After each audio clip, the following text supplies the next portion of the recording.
होगा। ठीक है, देखो है हृदय है, हृदय में है वाला बायां अलिंद, है वाला है वाला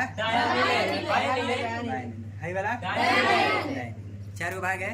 हृदय में को गोवेश में होता है बायां अलिंद, दायां अलिंद, बायां निलय, चार अलिंद। ठीक, एक में जो बायां अलिंद दायां अलिंद के वो अलग करने वाला भाग होता है ना, एक कहा जाता है अंतरा अलिंद भित्ति, कैसे कि अलिंद के अलग कर रहा है। ठीक है, इसीलिए इसका नाम है अंतरा अलिंद भित्ति।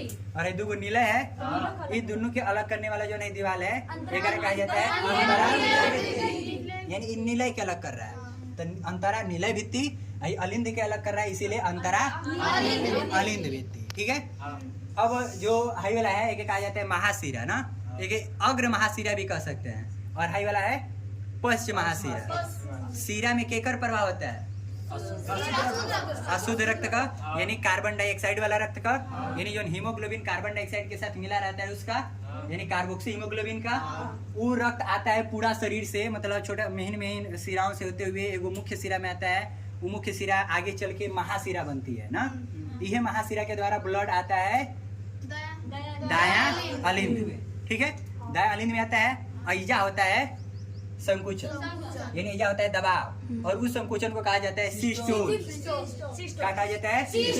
सिस्टोल। ठीक, अब हैजा जब दबाव होगा ना तो ब्लड हेकरे द्वारा बाहर नहीं जाएगा ना, हैजा भी द्वार होता है, मतलब खाली ब्लड के अंदर आने देता है, बाहर जाने नहीं देता है। एक तरह से कहो तो वाल होता है। वाल देखे वो कल में कवाल होता है, सिलेंडर में लगता है, प्लंजर में लगता है। ठीक है, तो ये वाल होता है। फिर जब ये दबेगा ना तो हैजा होता है त्रिदलीय कपाट। त्रिदलीय कपाट दायां अलिंद और दायां निलय के अलग करता है, बांटता है। और ऐजा भी लगा होता है वाल, वो ऐसा वाल होता है कि ब्लड के खाली दायां अलिंद से दायां निलय में आने देता है, लेकिन जब निलय में संकुचन होता है, दबता है, ब्लड पूरा शरीर में जाता है ना, तो हेमा भी दबाव होता है। तो जब हेमा दबता है तो ब्लड के हेमा से हेमा जाने नहीं देता। अगर ऐसा होता है तो हिमालय खून हेमा, हिमालय खून हेमा, हिमालय खून हेमा, हिमालय खून, यही तरह खाली होता है, शरीर में खून उतना जाता नहीं। तब भैया वाल होता है वगैरह कहा, वो ब्लड के खाली एक दिशा में आने देता है, नीचे से ऊपर नहीं। और दायां अलिंद दायां निलय का अलग करने वाला होता है त्रिदलीय कपाट। इसी तरह सेम स्ट्रक्चर हेकरे में होता है। ठीक है, अच्छा, जब हैजा आता है ब्लड कहाँ दायां निलय में, तब ऐजा भी क्या होता है? दबाव होता है। जब ऐजा दबता है ना, ऐजा जब प्रेशर बनता है, तब ऐजा से ब्लड केकरे द्वारा फुफ्फुस धमनी के द्वारा, ये फुफ्फुस धमनी है, फुफ्फुस धमनी में अशुद्ध रक्त का प्रवाह होता है। और फुफ्फुस वाला जो नस होता है वो हृदय से फेफड़ा के बीच ही होता है, वो के अलावा और कहीं नहीं होता है। लेकिन हृदय से पूरा शरीर में खाली धमनी और शिरा होती है। ठीक है, लेकिन जो फुफ्फुस धमनी और फुफ्फुस शिरा है ये खाली हृदय से और फेफड़ा के ही बीच होता है, वो के अलावा और नहीं होता। तो हमें अशुद्ध रक्त है, अशुद्ध रक्त फुफ्फुस धमनी के द्वारा कहाँ जाएगा? फेफड़ा में जाएगा। अब वो ब्लड में कार्बन डाइऑक्साइड है, हीमोग्लोबिन का लिया है, कार्बन डाइऑक्साइड लिया है, कार्बन डाइऑक्साइड निकल जाएगा बाहर, और हीमोग्लोबिन के साथ क्या जुड़ जाएगा? ऑक्सीजन। एक हीमोग्लोबिन के साथ को ऑक्सीजन जुड़ता है? 4 गो। ठीक है, जुड़ जाएगा, मतलब अब ब्लड हो गया शुद्ध।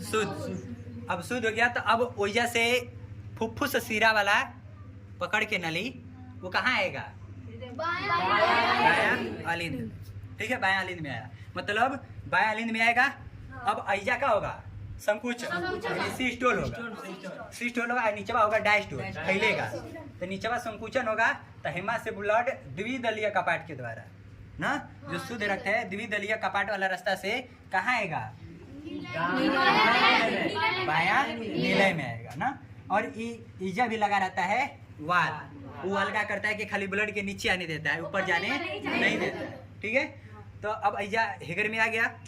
अब हेकर में आ गया तो देखो हैजा जब दबा था ना तो हैजा क्या हुआ था? खुला था, यानी संकुचन हुआ था, तो यहाँ पे शिथिलन हुआ था, तो संकुचन के सिस्टोल कहा गया। और हमें जब फैला तो ब्लड हेकर में आ गया, हैजा डायस्टोल हुआ। संकुचन हुआ तो डायस्टोल हुआ। अब हेकर में ब्लड आ गया, अब एकरे में ब्लड आ गया, अब एकरे में पंपिंग होगा, एकरे में प्रेशर बनेगा। जब नीलय में प्रेशर बनता है तब जो हैजा वाल लगा रहता है वो ब्लड के नीलय से अलिंद में नहीं जाने देता है।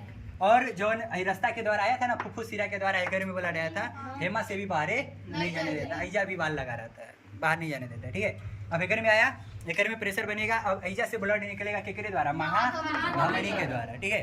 अब महाधमनी के द्वारा निकला तो पूरा शरीर, मतलब पूरा शरीर से महाशिरा के द्वारा दायां लिंग में, दायां लिंग से त्रिदलीय कपाट होते हुए दायां नीलय में, दायां नीलय से फुफ्फुस धमनी के द्वारा फेफड़ा में, फिर शुद्ध होके फिर फुफ्फुस शिरा के द्वारा बायां लिंग में, बायां लिंग से बायां नीलय में, फिर बायां नीलय से महाधमनी के द्वारा पूरा शरीर में। यह चीज होते रहता है और एक बार संकुचन एक बार शिथिलन के कहा जाता है एगो धड़कन, ठीक है। सिस्टोल और डायस्टोल के मिला के क्या बनता है, एक धड़कन, और ये 1 मिनट में 72 बार होता है। मतलब दोनों के मिला के 72 दूना हो जाएगा, 72 में 2 को गुणा कर देंगे तो देखिए दोनों के एक में जोड़ दिया जाता है तो एक धड़कन, और ये प्रक्रिया बार बार होते रहता है और ऐसे ही ब्लड का फ्लो होता है। हृदय यही तरह कार्य करता है। हृदय का संरचना है, हृदय का नाम है, और हृदय कार्य कैसे करता है तो दोनों एक साथ ही बता दिए। ब्लड इसे आता है, इसे होके फेफड़ा में जाता है, फेफड़ा से होते हुए